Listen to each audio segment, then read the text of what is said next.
Olá, começando Técnicas Psicanalíticas, o curso Complexo de Édipo na Atualidade. Aula primeira. O Complexo de Édipo é, sem dúvida, uma das marcas que o Freud trouxe com a psicanálise. Quais seriam outras marcas trazidas pelo Freud através da psicanálise? São algumas importantes, que estão não só na teoria, na técnica, na prática dos analistas, mas estão na boca do povo. Ficaram populares, ficaram engendrando e sendo absorvidas, fagocitando e sendo fagocitadas pela vida em cultura, pelo teatro, pelo rádio, depois pela televisão, cinema. Complexo de Édipo, inconsciente, recalque, eu, isso ou id, supereu, vários conceitos. Mas o complexo de Édipo tem para o Freud um lugar central. Sabe por quê? Pelo seguinte: se a gente fosse reduzir a psicanálise a uma pergunta, eu pensaria que a pergunta é a seguinte: a psicanálise te pergunta, afinal, o que é que tu queres? Qual é a tua?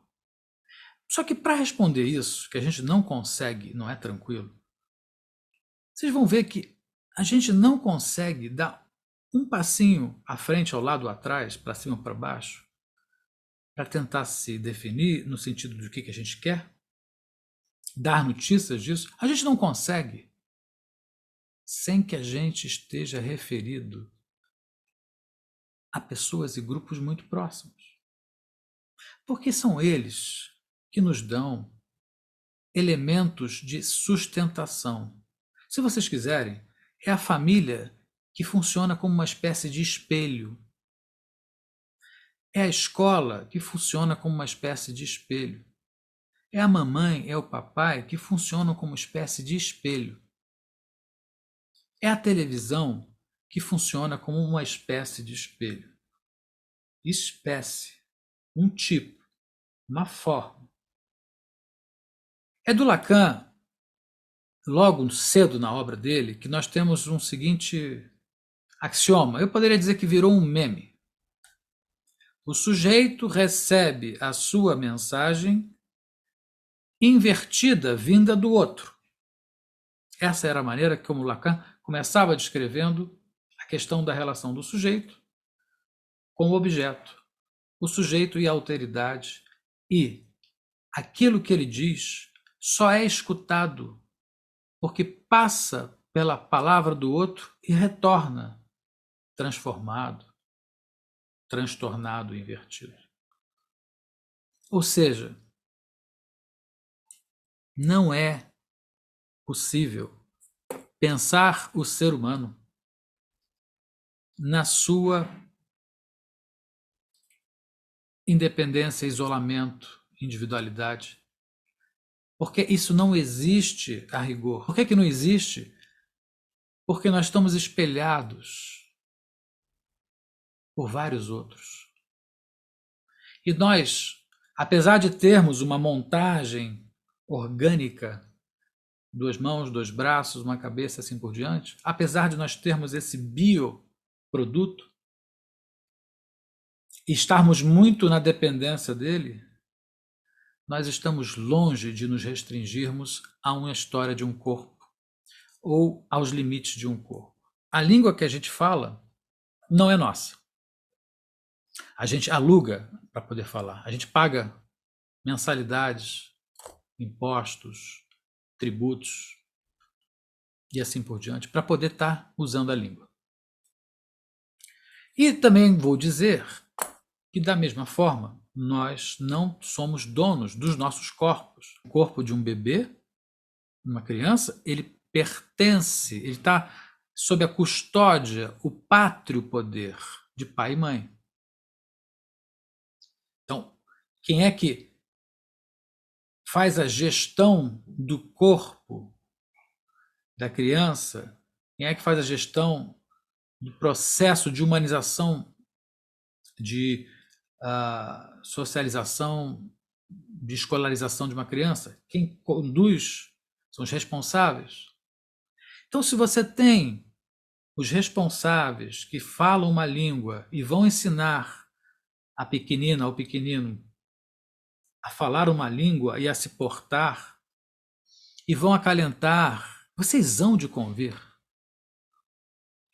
que é extremamente potente, extremamente influente, extremamente vigilante, extremamente extenuante a dimensão paterna-materna para uma criança.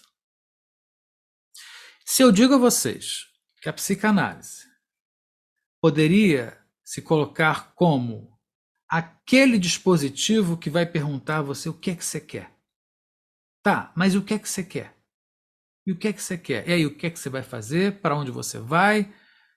Como você está? O que você pensa a partir disso? Como é que você defende? Como é que você reage?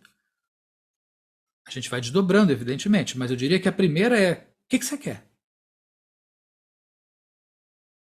Veja que eu não falei quem é você. Porque se a gente for tentar responder quem é você, quem somos nós, quem sou eu, certamente a gente vai ficar na inglória tarefa de talhar e definir e identificar elementos de existência e pertinência que vão estar muito próximos de origem, de filiação, portanto de papai e mamãe. Estão sacando? O que eu quero dizer é que se a gente tem como questão na vida tentar dizer para onde a gente vai, ou seja, o que a gente quer, para onde a gente quer ir, se a gente tem esse tipo de questão, as primeiras formulações sobre isso foram produzidas no seio de papai e mamãe, no seio da família. Portanto, eu posso dizer no seio de Édipo.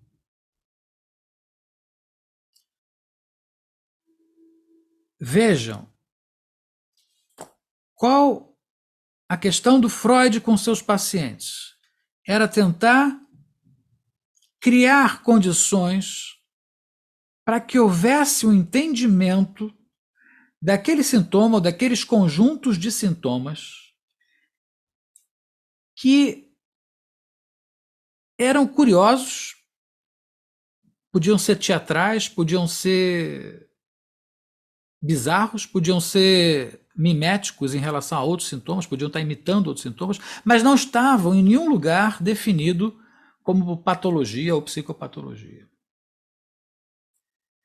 Qual é a questão do Freud? É fazer falar. Porque é como se ele fosse assim, um médico que vai fazer uma anamnese, mas ele é muito inquieto. Por que ele é inquieto? Porque a anamnese do Freud não para. Por que ele é inquieto? Porque ele não está satisfeito com os modelos de leitura ou os modelos que as anamneses da medicina fazem. Então, olha o que eu vou dizer para vocês sobre a questão do método psicanalítico. Ele nada mais é do que uma anamnese continuada. Sendo que, à medida em que ela vai se desdobrando, vão abrindo faces e faces e cartas, e o mapa vai aumentando e vai se complexificando. À medida que vai aumentando, quem começa a identificar, localizar, classificar e transformar as dimensões da anamnese é a pessoa que está fazendo a análise, é o analisante. Ou seja, o processo analítico também pode ser visto como a transferência do bastão. Já viram o revezamento olímpico? Corrida? A transferência do bastão de um para outro. De um para outro. É mesmo um processo gradativo que se sustenta na insistência de alguém que diz: mas continue falando. Mas continue falando. Por quê? Porque o Freud saca que aquilo que dói, aquilo que é sintomático, não dói no corpo, não dói só no sintoma, dói na vida. E à medida que, por exemplo, os pacientes falavam, na sequência das sessões, vejam isso, eles iam acabar na cozinha de casa, falando das filigranas inauditas e não publicáveis de papai e mamãe. Quando eu falo papai e mamãe, pode ler vovó, vovô, titio, titia, irmãozinho, irmãzinha, agregados, cunhados, padrastos, e bota também o gatinho e o cachorrinho por enquanto. Tá? Essa é a chamada família. Para mim, para nós aqui, essa é a chamada gangue de Édipo. A gangue edípica. Vocês vejam que eu começo dessa forma, para que vocês possam continuar abrindo a cabecinha de vocês. Que seja feita uma ressalva. Não é possível subsistir sem amor, sem afeto, sem carinho, sem acalanto, sem o seio materno e sem as dimensões holofóticas protetoras de papai e mamãe. A família. E que seja feita, em forma de adendo, uma observação para que vocês continuem me escutando sem muito sobressalto. Sim, somos seres de família. Sim, as famílias são fundamentais. Sim. Mas se fosse para ficar apenas dizendo amém e rezando em nome da santa, beata e maravilhosa Sagrada Família, eu não estaria aqui. Estou fazendo a ressalva de que se trata de família. Mas o próprio Freud nos deu a chance. Ele escreve um texto chamado O Estranho, Unheimlich, O Estranho, que tem a ver com aquilo que é estranho, mas ao mesmo tempo é familiar. Vocês procurem esse texto no material instrucional que tem disponível para vocês. O texto do Estranho do Freud. Então, quando Freud fazia as pessoas falarem, a anamnese continuava, as pessoas iam chegar para falar de quê? De pai e mãe. E o que fala de pai e mãe? Ah, minha mãe não me entende. Meu pai às vezes é grosseiro. Meu pai só gosta de ficar ouvindo música. Minha mãe tem uma cara de chata. Minha mãe é depressiva. Minha mãe me persegue. Meu pai me bate. Minha mãe, suspeito, tem um amante. Quando eu vim ao mundo, eu vi por um erro, por um equívoco. Quando eu nasci, logo depois nasceram mais 3 irmãos, e aí a grana ficou curta. Vocês sabem, as origens, a família, é da onde a gente vem, a gente é engendrado por isso. Então, aquela pergunta, o que quer você, que a psicanálise faz, Freud sacou o seguinte,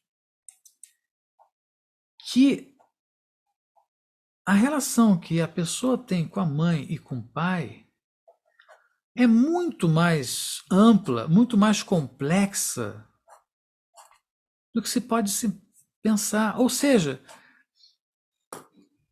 à medida em que alguém se subjetiva, ou seja, se entende como si e fala de si, esse processo vai acabar referido a pai e mãe. Descobre-se que a análise vai acabar passando por papai e mamãe.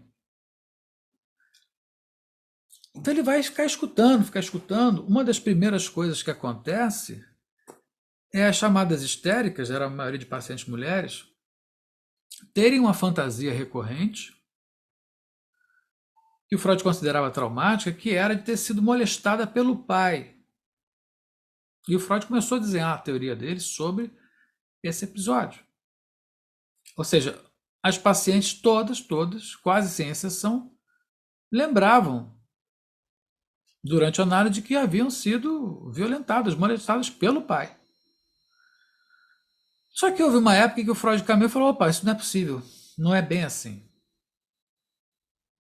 Tem uma coisa aí que fica entre o que aconteceu e o que ela subjetivou. Aí ele chamou isso de fantasia. Tá? Ou seja, a fantasia ela tem um caráter muito mais profundo, muito mais inconsciente, muito mais intangível do que a narrativa é capaz de dizer das coisas. E é por isso que a narrativa vê algo e diz: não, isso foi uma situação que eu vivi, me deu medo. Mas deu medo, sim, deu medo. Mas o que você pode pensar sobre isso, né? As franjas que vão aparecendo depois que você se afasta do centro, né? Os galhos, os ramos que vão surgindo e vão se ramificando, eles têm ligação. Por isso, complexo. Vou aqui, então, mostrar a vocês o que o Freud entendia por complexo. Complexo é rede. Imagina um desenho de rede. A gente tem essas conexões e é capaz de fantasiar coisas. E o Freud disse: opa, descobri que existe uma coisa chamada fantasia, que é muito complexa, que é na maior parte não dominada, não conhecida, difícil de ser falada, e que é capaz de, curiosamente, reverter situações. É o trabalho do inconsciente, reverter. Então, uma pessoa que tem uma experiência que foi muito legal, ela gostou, por conta de uma operação inconsciente, a consciência, aquilo que ela é capaz de dizer, é que ela não gostou. Ou o oposto, uma pessoa tem uma experiência que foi difícil, mas ela tende a minimizar a dificuldade e vai justificar isso por uma coisa que é uma defesa dela.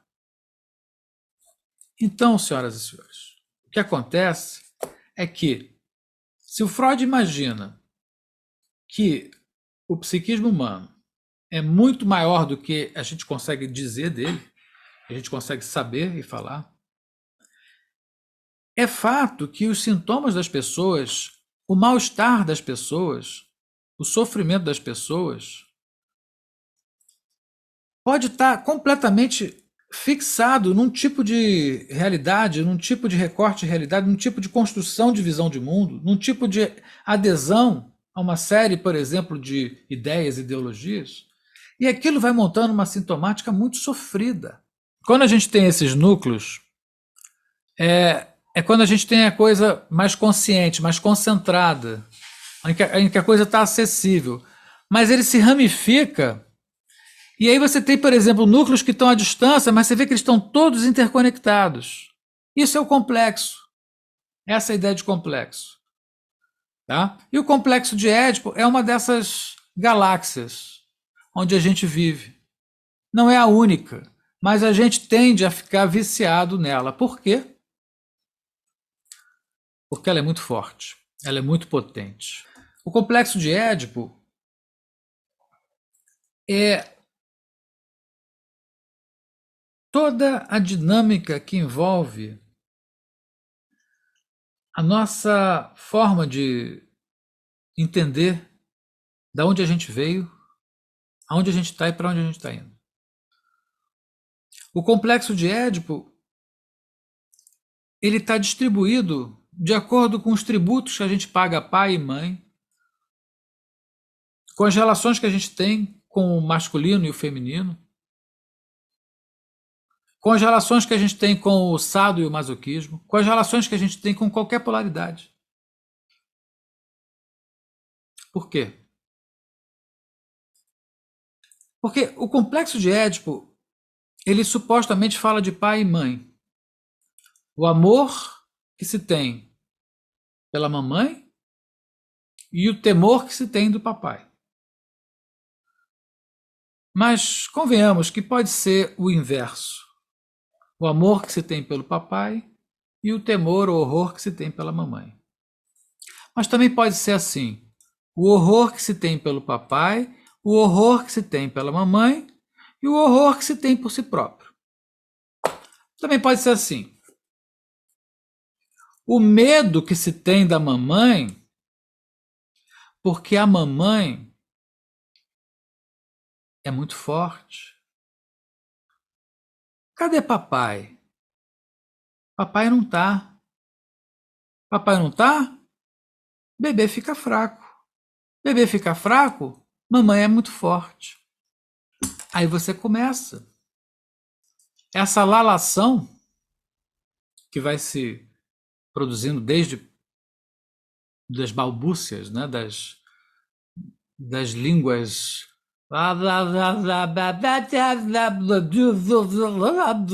do bebê até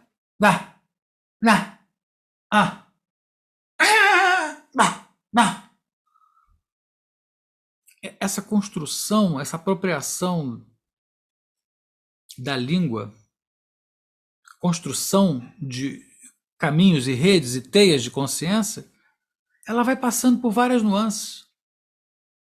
Quando a gente tem 1 ano de idade, o mundo é muito psicótico.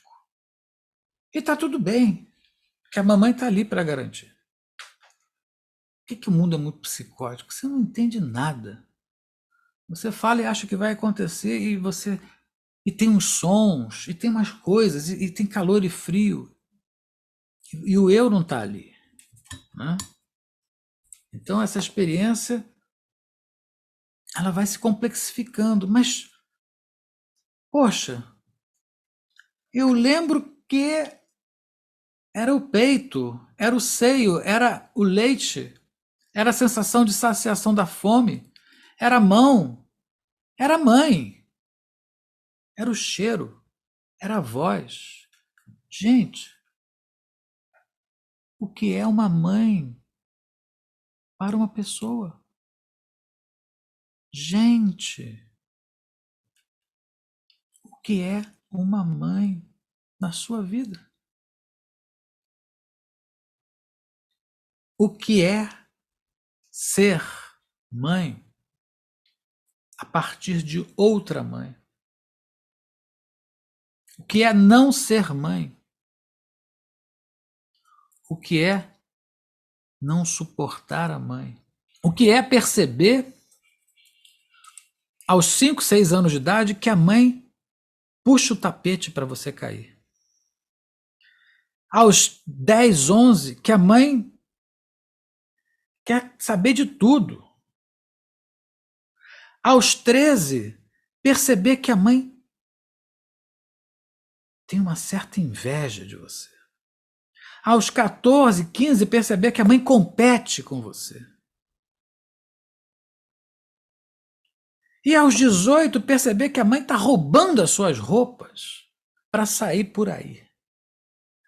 E aí vocês se encontram em outro canto e está tudo zen. Porque somos completamente atores e essas vidas são de semblantes.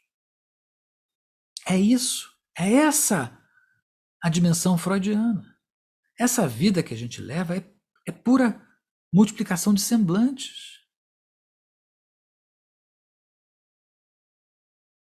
Olha, tem pessoas que dedicam uma vida inteira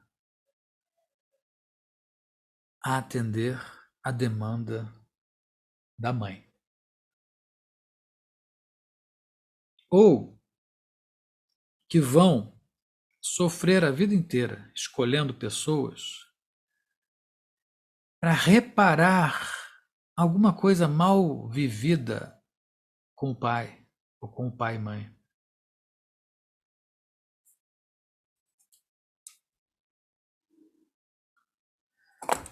Se eu digo que pai e mãe são a cozinha de qualquer casa, vocês entendem?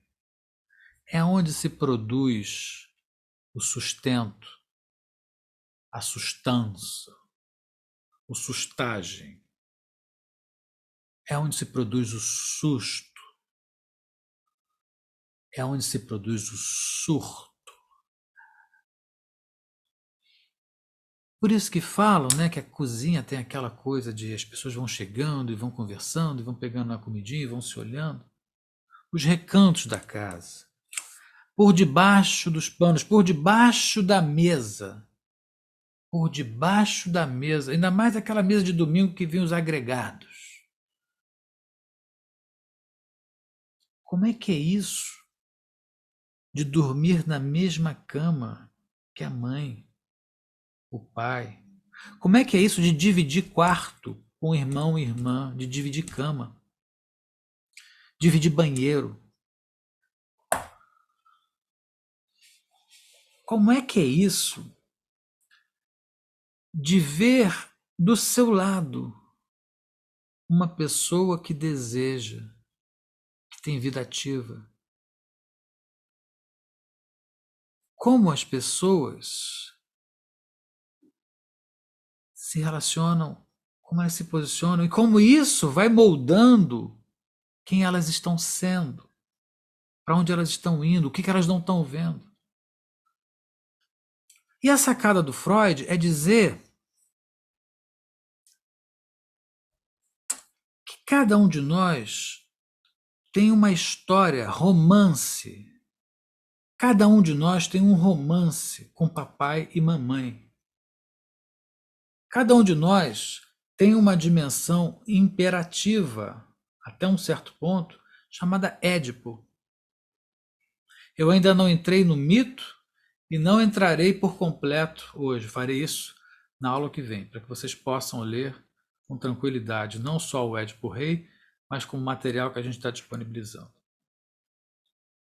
Tomem seu tempo de leitura, Édipo Rei. Bom,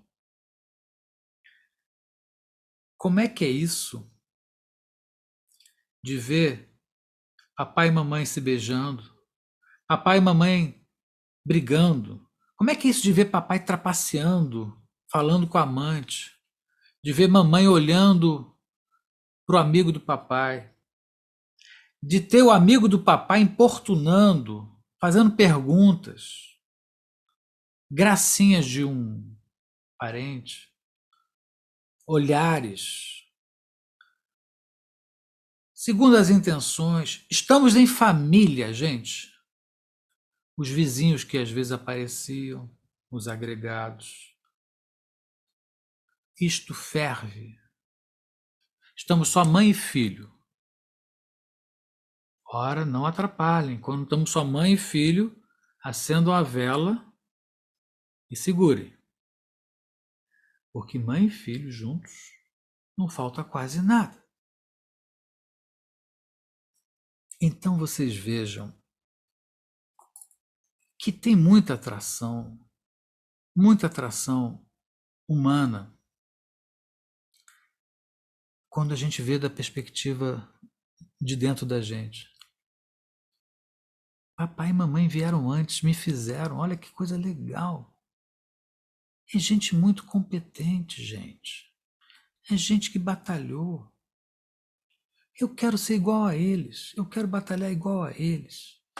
Eu quero ter o bigode de papai. Eu quero ter o charme de mamãe. Eu quero falar como meu pai. Eu tenho orgulho do meu pai. Nossa, falou mal da minha mãe, vou esmurrar a cara dele. Se a mamãe gostou do que você fez, você ganhou o dia. Você tem 3, 4 anos. Você leva os trabalhos que você produziu na sua escolinha. Aí mamãe vê um por um. Ai, que legal, filho, tá lindo. Isso aqui, papai vê também. Papai chega mais tarde e vê também. Você mostra 2 vezes. Você tem ali seu nome. Você tem um relatório da escola. Papai, as minhas notas estão uma merda, mas vai melhorar. Desculpa, papai, eu arranjei uma namorada, agora eu só quero sair com a gata, não quero mais namorar. Vai, me explica, por que que eu não consigo ninguém? Como que eu vou chegar em casa com uma namorada? Como que eu vou dizer que eu sou gay? Como que eu vou dizer que eu quero mudar de sexo? Como que eu vou dizer que eu não suporto a cara do meu pai? Como que eu vou dizer que eu quero que eles vão todos tomar no olho da... Taranatã, tã, tã. Pois é. Como que a gente vai dizer? A gente não diz. Porque o complexo de Édipo tem um grau altamente inibidor, acusador, vigilante e normativo. O complexo de Édipo vai te pegar, vai te educar, vai te normatizar e bingo! Domingo tem missa, tem quermesse, tem festa, tem Maracanã, tem futebol, tem praia, tem chopp, tem feijoada, sei lá. Ou não tem nada disso. Segunda, terça, quarta, quinta, sexta, sábado e domingo. Segunda, terça, quarta, quinta, sexta, sábado, domingo. Segunda, terça, quarta, quinta, sexta, sábado, domingo. Segunda, terça, quarta, quinta, sexta, sábado e domingo. Não é o ciclo? É edípico. Aonde? Missa, domingo. Sábado, passeio da família. Papai vai levar de carro. Segunda, começam as aulas. Papai sai cedo para trabalhar. Terças e quintas, você tem aula de inglês. Olha que legal. Às quartas, vovó vem visitar. Aos sábados, é dia de ir na casa dos familiares da mamãe. Segunda, terça, quarta, quinta. E se você fizer alguma coisa do tipo se vestir de gótico, botar um brinquinho, e assim por diante, se você fizer isso, putz, a turma pode cair de pau legal. Segunda, terça, quarta, quinta, sexta, sábado, domingo. E se for falar alguma coisa na escola, ali cada coleguinho tem 2 pais, então você multiplica. Né? Se são 20 coleguinhas fazendo bullying, você pode botar 20 vezes 3, que é a totalidade da galera. Quem vai casar? Você não vê no convite? Quem aparece primeiro é papai e mamãe, convidam João e Maria. Papai e mamãe tem que aparecer. Porque se não tiver um convite de casamento, a lá Édipo, não rola, gente. Vai casar, mas o papai é que leva no altar. Ah, papai. O pai entrega a filha. Tome. O que era meu agora é seu. Faz disso algo bom para nós. Siga em família. Então, vocês vejam que eu estou falando, e não vou esgotar esse assunto sobre família. Eu estou dando ideias aqui, exemplos que vocês podem viver de uma forma ou de outra. Mas a análise que cada um de vocês faz vai acabar chamando isso. Essa transferência, ela é muito forte.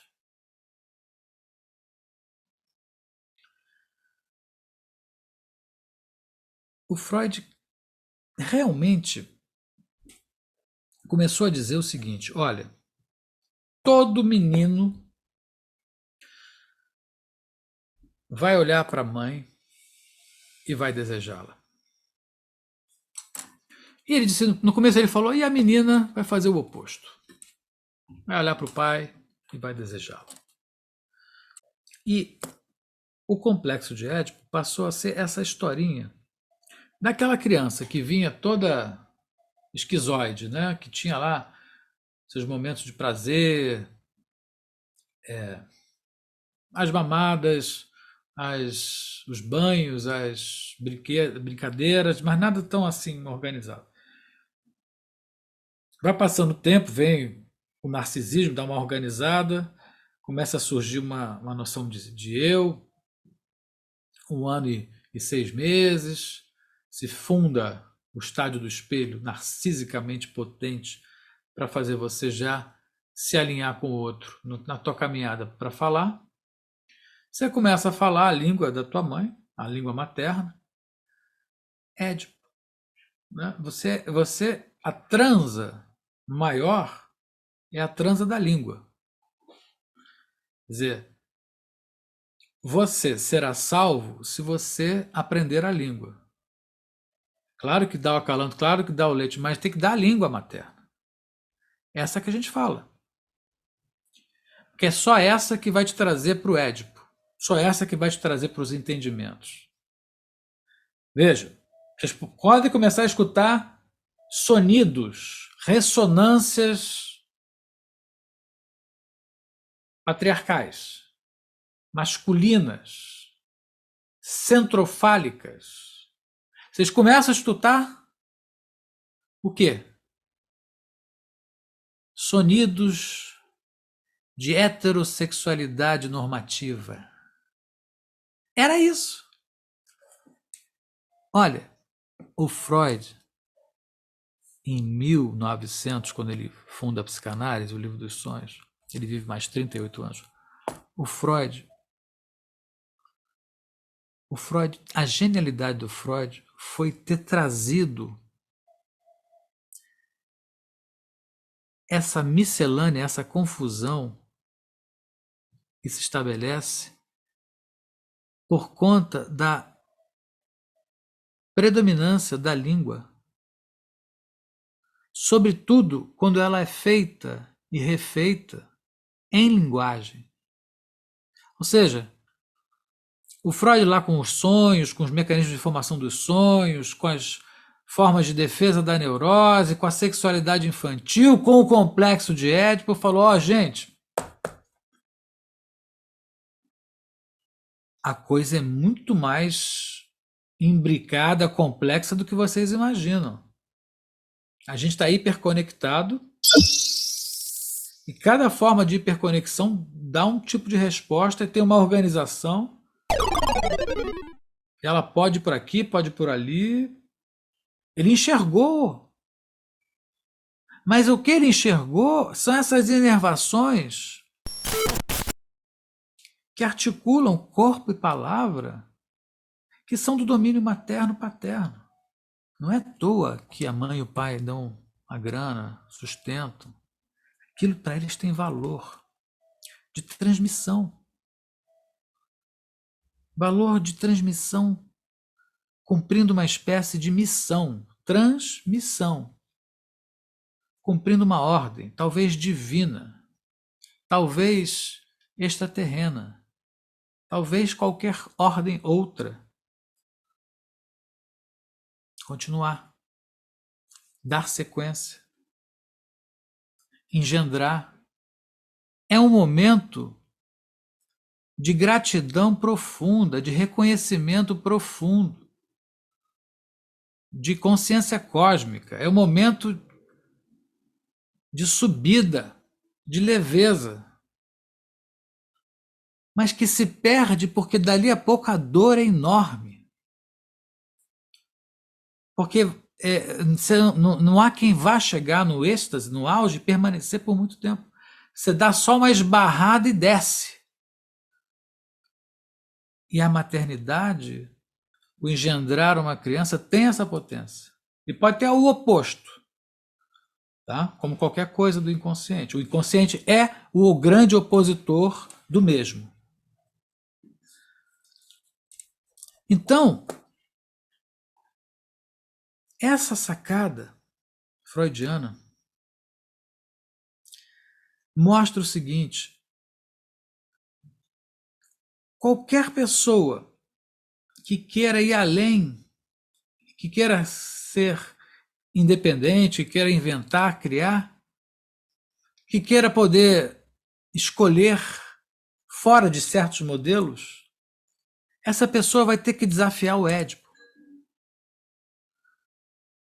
Ela vai ter que olhar para o espelho. Ela talvez tenha que ver quebrar o espelho onde ela botou todas as suas fichas, todas as identificações. Do que se trata aí o complexo de Édipo? De uma dobra, de uma quebra possível, para além da prisão. Até onde é possível se desvencilhar? Muito difícil, porque você não consegue, mesmo supondo que vocês possam analisar-se e se afastar da doença edípica, a cura pode ser o retorno a um novo Édipo, a invenção de um novo Édipo. Quando a gente vai para análise, a gente pode falar qualquer coisa. Olha, eu estou deprimido, eu estou morando numa cidade que eu não gosto, terminei um namoro, não consigo arranjar emprego, não me acho bonita, tenho complexo de inferioridade, pode dizer qualquer coisa. Acabei um casamento, ou quero acabar um casamento, ou encontrei uma pessoa. Mas o que o Freud vai dizer é o seguinte: olha, se essa pessoa pode alguma coisa para além da sintomática, vamos abrir as cartas, vamos abrir os caminhos, vamos fazer com que as coisas passem, atravessem, deixa aparecer, fala o que te vem. Por quê?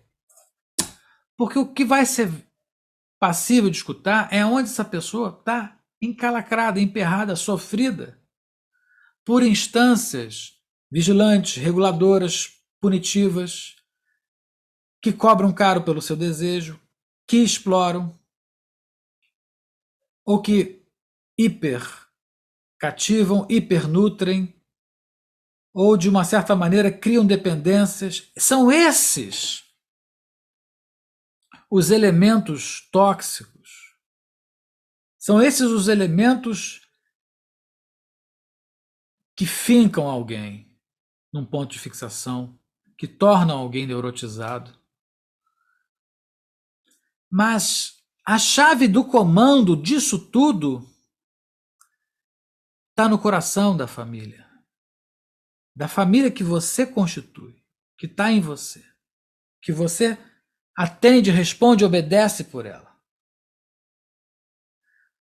Para fazer a análise acontecer, tem que encontrar essas chaves e desencaixar as travas, deixar emergir. E aí a galera fica com muito medo. Se conseguir fazer isso, que já é difícil, que leva tempo, fica com muito medo. Mas o analista banca na transferência a superação desse medo. Olha, às vezes uma pessoa pergunta: e aí, eu sou um paciente bom? Você gosta da minha história? Eu sou um caso novo? Eu sou um caso diferente? Eu sou o primeiro que aparece? Tem muitos assim? Quando o analista não está interessado em nada disso. O analista quer analisar. Eu deixei a análise porque eu achei que você ia me julgar por aquela traição que eu fiz com o meu marido. Eu deixei a análise porque eu achei que você não quisesse que eu voltasse para ela. Eu deixei a análise porque você falava mal da minha mãe. Eu deixei a análise porque você queria que eu terminasse e eu não queria terminar. Resistências, resistências. O que é isso? Transferência. Mas são formulações também de base. Então, é preciso que, para uma análise progredir, que ela produza transferência. E o que são transferências? São falas imantadas de desejo, libido. Se a análise vai para frente, é porque ela é provocante, porque ela é instigante. Sabendo que para mim é tanto faz, mas para você é que vai valer, porque não sou eu que vou curar você, eu vou te mostrar alguma coisa, se você quiser e puder ver, oh, legal, eu acho até que você quer ver, afinal você veio me ver. Abre cartas. Linhas de fuga à la Deleuze, passagens. Fala. Eu já atravessei algumas coisas e me mantenho analítico. Eu vi. Você está vendo? Pois é. A gente vê diferente. Né? É por isso que a psicanálise ela não é nem normativa, nem punitiva. A psicanálise é uma constatação de que isso pulsa, de que isso gira, gira mundo, isso acontece. Mas que para a gente poder estar nisso, a gente paga um preço. E nós nascemos devedores daqueles que nos trouxeram. É uma dívida simbólica. Às vezes não se paga nunca. Às vezes se paga mal pago. Às vezes se dá calote. Às vezes se negocia. É economia, pura economia, um dos 3 elementos fundamentais da metapsicologia freudiana.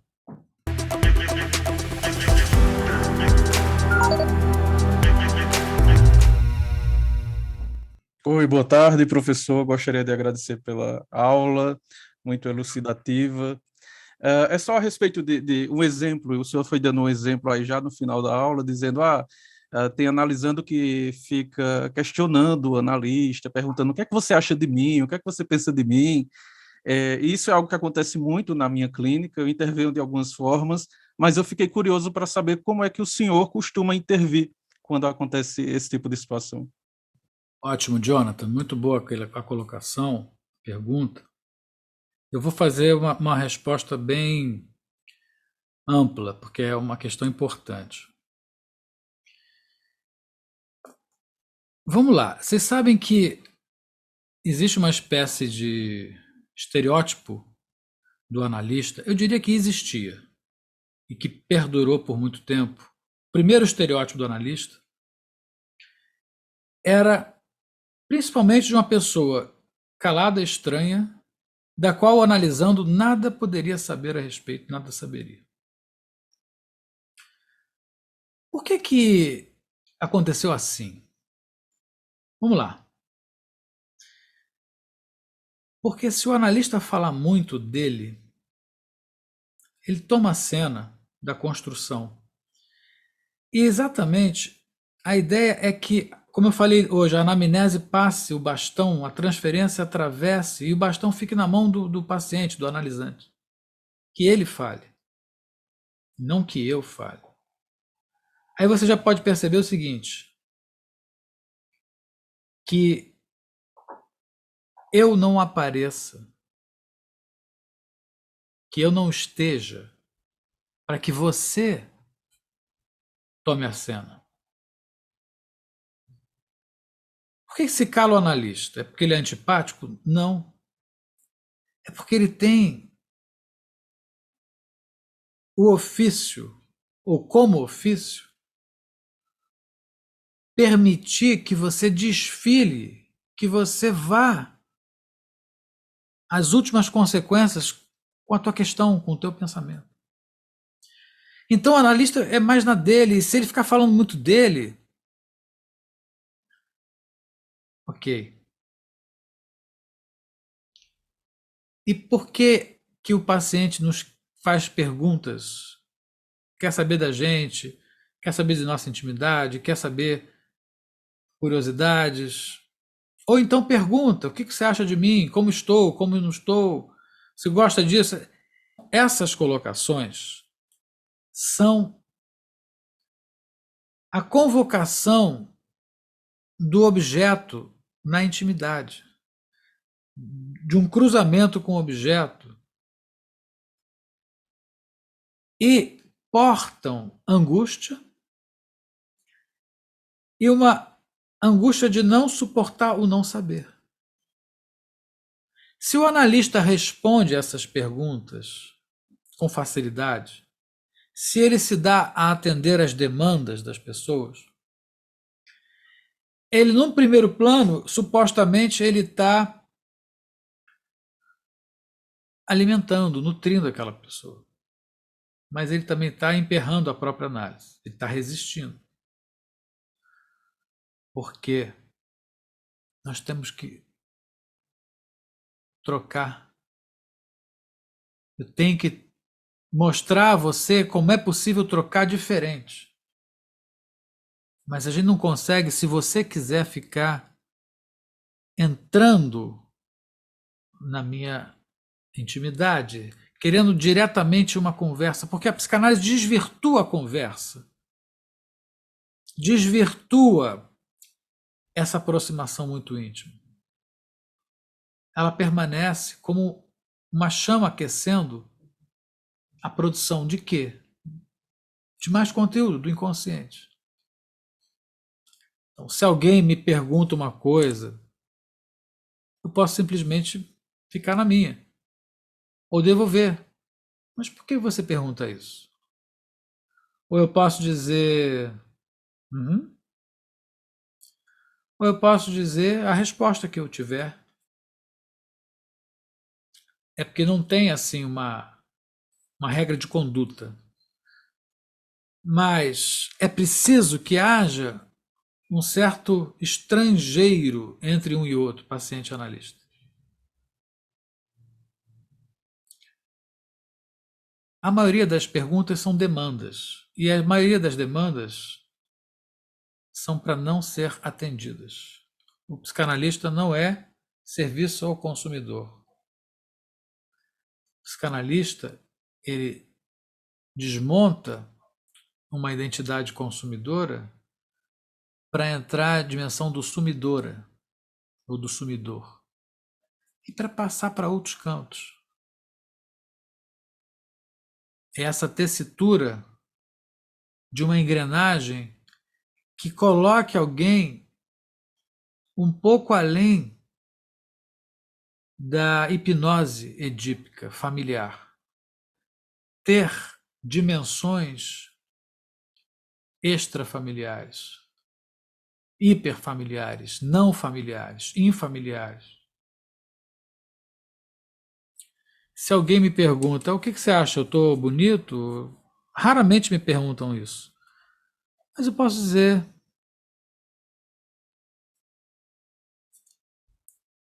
vamos além, né? Sai dessa. Sai desse imaginário, diria o Lacan. Sai dessa profusão egóica. Né? Você fala do complexo de Édipo como um modelo, mas também como uma prisão. Como o sujeito pode se articular nesses dois espaços? É isso. É um tanto dialético, é um tanto quanto contraditório. Mas isso está, por exemplo, na Melanie Klein, Sei o Bom, Sei o Mal. Ou Freud que diz o amor vira ódio. Ou Lacan diz amódio, amor-ódio. Eu tenho uma frase que eu acho que eu já falei algum dia, em algum lugar aqui, mas vou repetir. Nós temos que existir com o outro e apesar do outro. Então, qual é a dança que a gente vai conseguir jogar com a família?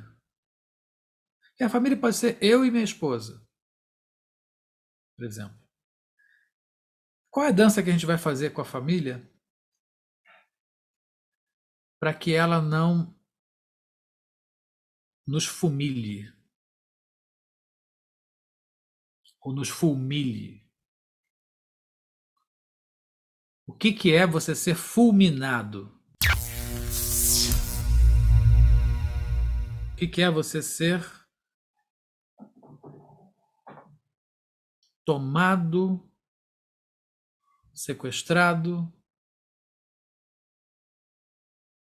Isto lhe soa familiar? O que seria a cura, por vezes, ser um retorno a um novo Édipo? Não está errado o seu pensamento, não. Esse é um pensamento de quem entendeu que o Édipo predomina, né? Ele se repete. Aí o Édipo tomado como destino do humano subscrito no inconsciente. Destino inexorável da linguagem. O real é esse troço que não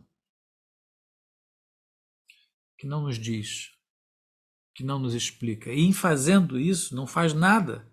E porque não faz nada, faz tudo ao mesmo tempo. O real, eu não falo dele. Não falo. Ele fala em mim, na real. O complexo de Édipo, a gente entende, pelo menos eu entendo, que ele é um processo, como você mesmo falou, né? Ele se repete durante toda a vida da gente, por mais até que as estruturas familiares mudem, que hoje a gente tem estruturas familiares diferentes, né? Pais separados, casais héteros, homos, enfim. E o que eu percebo e entendo que, ao mesmo tempo que esse complexo de Édipo é necessário para que a gente tenha essa internalização da proibição ou da autoridade, eu vejo em alguns momentos nas análises que eu faço de alguns pacientes, e eu vejo isso numa galera mais nova, que existem pais e mães que tentam, não sei se a palavra é essa, tentam sair dessa posição do pai ou da mãe autoritários e se tornarem o the best friend dos filhos. E chegam a colocar situações assim: quando você perder a sua virgindade, eu quero ser a primeira a ser comunicada. Né? E assim, como é que a gente faz isso? Né? Eu fico imaginando o adolescente com 12, 13 anos ouvindo isso de mamãe. Como quem diz, cara, como é que eu vou contar minha relação sexual para o meu pai e para minha mãe? Não é uma forçação de barra de pai e de mãe? Olha, boa questão. Essa já valeu por 100. Deixa eu te dizer, muito boa questão. Eu me lembrei de uma pessoa que eu conheci, estavam no fim de semana conversando assim, acho que a gente estava jogando gamão, um grupo de amigos, eu não conhecia ele não, mas ele estava comentando, ele era um cara mais velho e tal, orgulhoso da filha. A filha devia ter seus 18 anos, 19 anos, e a filha estava com ele na viagem, e ele dizendo, não, minha filha é uma pessoa que conversa tudo comigo, eu faço questão de explicá-la tudo, inclusive eu expliquei para ela tudo o que acontece na intimidade sexual. E minha filha é uma pessoa que conta comigo, faz o que ela quiser. E agora ela começou a namorar. E eu já disse para ela, fulana, quando você fizer a primeira vez, você conta para mim que nós vamos jantar, vamos abrir um champanhe. Eu digo, gente, isso é muita intimidade, gente. Mas isso é coisa de pai e de mãe. Pai e mãe querem ficar dentro, querem que não saia. E tem várias formas, né? Tem pais que não se metem, tem pais que se metem sem parecer que estão se metendo. E tem de um tudo e um todo, e um tanto, e um tico de ideias sobre isso, eu posso dizer. Olha, é muito complicado quando a pessoa tem que estar na referência auditiva, visual, corporal, energética no ambiente. Big Brother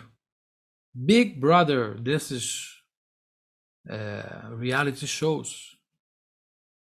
O reality show Big Brother é o maior produto edípico que a gente já pode ter visto na vida. Aquilo ali é uma casa. Só que não tem papai e mamãe, não. Tem as tripas, tem as fragrâncias, tem os fedores. Tudo com luzes, direção, métrica, câmera, ação. É um Édipo produzido pela televisão, produzido pela metodologia. É um Édipo que, se eu não estou enganado, levou, há uns bons anos atrás, uma audiência num país que tinha, sei lá, 160 milhões, levou 80 milhões a votarem. O que verificou-se que era um número maior dos que tinham comparecido na última eleição presidencial da época. Tá? Só para você ter ideia. O Édipo está em tudo, está por tudo. O Édipo é uma entidade. Ele encarna ao mesmo tempo o ódio e o amor pelo objeto. Ele encara ao mesmo tempo vida e morte. Tive uma mãe muito autoritária, que é até hoje, que tenho 42 anos. Mas luto para não ser assim com minha família. Eu sofro por não saber qual o limite, o que é certo de fazer. Que dica você me dá para administrar essa ansiedade? Eu não vou te dar uma dica para administrar essa ansiedade, mas eu vou dizer que eu gostei de ouvir uma coisa. Porque quando você fala assim, olha, eu estou modulando para uma outra família, para um outro Édipo, né, como se fosse isso mostra que você está trabalhando numa intenção de se afastar, de se diferenciar. Do quê? Daquilo que você percebeu como violento. Olha, a angústia faz parte. Está num dos nossos cursos, faz parte do nosso cardápio de curso. Angústia. Como atravessar as angústias. Tem vários, compulsão, bem-estar na cultura, afetos. Você quer uma dica para lidar com a tua angústia? Ela precisa ser tua. Estou dando uma dica para todo mundo. Quando a gente começa a conhecer a nossa angústia, melhora pra caramba. Porque a angústia não é igual. A gente tem um jeito de se angustiar, a gente tem uma sequência que dispara nossas angústias. A gente começa a se mapear. A angústia está chegando, opa, qual é, compadre? Vamos conversar. Quer sentar onde? É menino ou menina? Fala que eu te escuto, angústia. Vai, quer atacar meu coração? Dispara meu coração. Mas eu já comprei um aparelho de pressão arterial. Vende na farmácia, não é preciso, mas é legal. De vez em quando até faz companhia. Um afeto no meu braço, uma pressão que eu sinto. E vai subindo, vai subindo, vai subindo. A pressão tá alta, atenolol, propenolol, qualquer coisol. A gente tem que se virar. A angústia não tem dica, não tem dica, não tem dica que baste. Agora o que eu posso dizer é que a gente, ao cantar e se mexer, a gente refaz a angústia. Afinal de contas não tinham cantores ganhando tanto dinheiro com a angústia como produto número 1, best-seller do amor. E como tem amor partido, hein? Como tem amor quebrado, como tem música de dor de cotovelo, né? Bom, fica a dica.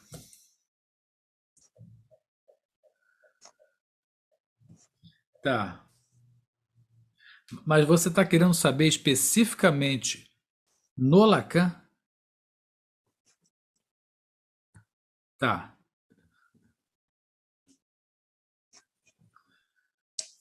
Tá bom. Ó, é extensa, eu vou tentar, tá? Vocês entenderam a pergunta? Por que o movimento feminista acha que a psicanálise não ajuda a esse movimento? É uma coisa curiosa. É uma coisa curiosa e é passível de ser percebida. O Freud tem uma série de ambiguidades. O Freud tem uma série de valências. Onde é que o Freud está? O Freud está encravado na Europa, na virada do século, em Viena, médico, escutando as enfermidades da cidade. Cidade pequena, mas potente. Uma capital. Um cara hiper culto, hiper conectado. Vocês têm noção do que era a mulher na época do Freud? Era ela, a mulher queria receber a família, queria dar continuidade. Esse papel da mulher como depositário da herança, a gestora dos insumos, da matéria, do material. A mulher não fazia ciência. A mulher talvez tivesse alguns trabalhos menores ou até escravos. Mas ela tinha uma importância na máquina de produção familiar e, evidentemente, dos seus domínios.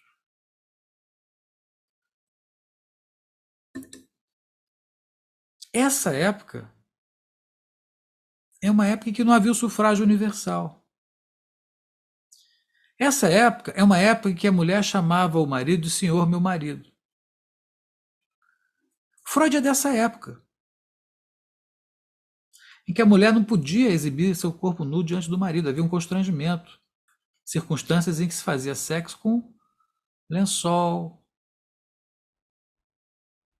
buraquinho para penetração, porque é impuro. Não se esqueçam da força dominante da renúncia ao pecado.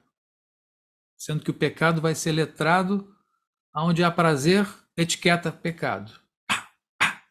Voltando. Então, Freud está na entrada do século XX, cientista, contemporâneo de Einstein, por exemplo, e começa a pensar o quê? Sintoma, doenças do corpo, manifestação do corpo, erotismo no corpo, autoerotismo. Por outra via, começa a pensar o quê? Relação entre pessoas, fantasias, homem, mulher, todo um enorme universo de questões que fez com que o Freud começasse a se indagar cedo qual era o desejo da mulher. Porque a pergunta da psicanálise, o que você deseja, foi endereçada pela questão feminina. O que quer uma mulher, vai dizer o Freud? Dora, paciente que marcou a clínica da histeria freudiana. Freud saca a forma desejante de Dora uma espécie de espiral. Ela não quer o senhor K. É algo em função da senhora K. Aonde está o desejo de Dora? É por quem? Então, Freud é certamente quem começa a dar ouvidos à mulher, a escutar a mulher. Se alguém duvidar da capacidade que o Freud tinha de falar com as mulheres, que leia pelo menos as correspondências. Que fique, por exemplo, só entre Freud e Martha Bernet, que é a mulher dele. Ora, como é que vocês quereriam que o Freud fosse, naquela época, pensar com o que se tem aqui hoje, 120 anos depois? Não. Ele colocou problemas. Ele levantou questões. Ele estabeleceu pontos. A época do Freud é uma época do patriarcado, machismo. A mulher não tinha direito de voto, e assim como eu falei. Essa é a época do Freud. Mas é a psicanálise que rompe com toda a moral vigente, que mostra os subterrâneos, os subterfúgios, as dimensões outras. Então, sim, a época de Freud é uma época em que era predominante a diferença entre homem e mulher. Evidentemente que isso é uma diferença marcada pelo nosso primário. O nosso primário é o nosso corpo. Ou nasce com o órgão genital pênis ou com o órgão genital vagina, aparelho feminino, aparelho masculino. Hoje a gente já está transitando, por vários lugares, transpirando. Estamos transpirando diversas formas. Essa transpiração é freudiana. É freudiana. É lacaniana. Ela é algo a se refazer. Então, eu entendo que as pessoas peguem textos do Freud e percebam que há um falocentrismo, que é uma dimensão do homem imperativo. Claro, existe. Mas isso está longe de resumir o pensamento freudiano, está longe de ser justo com as dimensões espirais e incontidas e paraconsistentes do pensamento freudiano. Vejam, a psicanálise não é uma Weltanschauung, não é uma visão de mundo. O Freud escreveu e disse isso. E a psicanálise não é uma ideologia. É aí que o Freud se faz escapar de todo o resto. As feministas são ideologia. E qualquer outro movimento cultural, em nome de qualquer causa que seja, da mais justa à menos justa, que não sou eu que vou dizer qual é qual, mas qualquer movimento social cultural é atravessado por ideologia, vale dizer, por uma vontade de poder de tomar aquilo como força para domínio. Em qualquer, mesmo que seja para ficar mais forte. Né? A mulher poder ficar mais forte para poder peitar o homem, para poder desafiar o homem. Ok. Existem vários níveis. Mas a psicanálise do Freud, ela queria ficar mais forte como lugar da interrogação do sexo, como lugar da interrogação do desejo, como lugar da interrogação da sexualidade, como lugar da interrogação do mistério vida e morte, do mistério do tesão, do mistério das produções do inconsciente. Esse é o lugar da psicanálise, meus amigos. Esse é o lugar inquieto, inconsistente, que precisa ser reinventado. O psicanalista não é um ideólogo, ele não prega nada, ele não tem partido. Ele está partido pelo inconsciente. Vamos voltar a isso, isso volta em nós. Pode falar sobre a dinâmica edipiana nas famílias homoafetivas?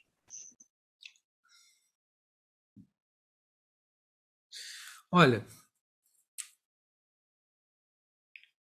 sabe que eu nunca atendi um caso em que eu dissesse isto é uma família homoafetiva? Mas eu tenho a dizer uma coisa.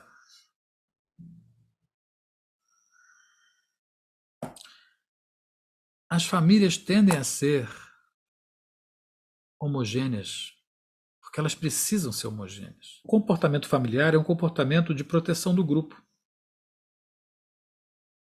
de manutenção de uma série de ideias, de ideologias, de práticas, de valores. As famílias se comunicam. A força de uma família está em gerar riqueza,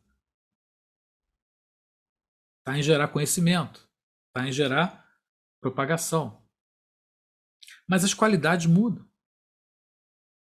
Quer dizer que estaremos sempre emaranhados nessa rede, nesse complexo?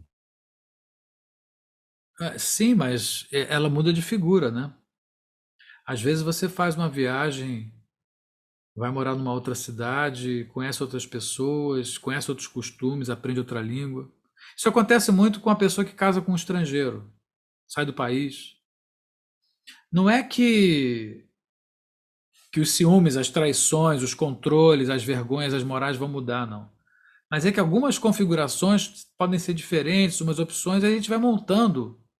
Né? Pensa que a nossa vida é montar quebra-cabeça o tempo todo. É ficar tentando entender o que está se formando e para onde a gente está levando a nossa própria vontade.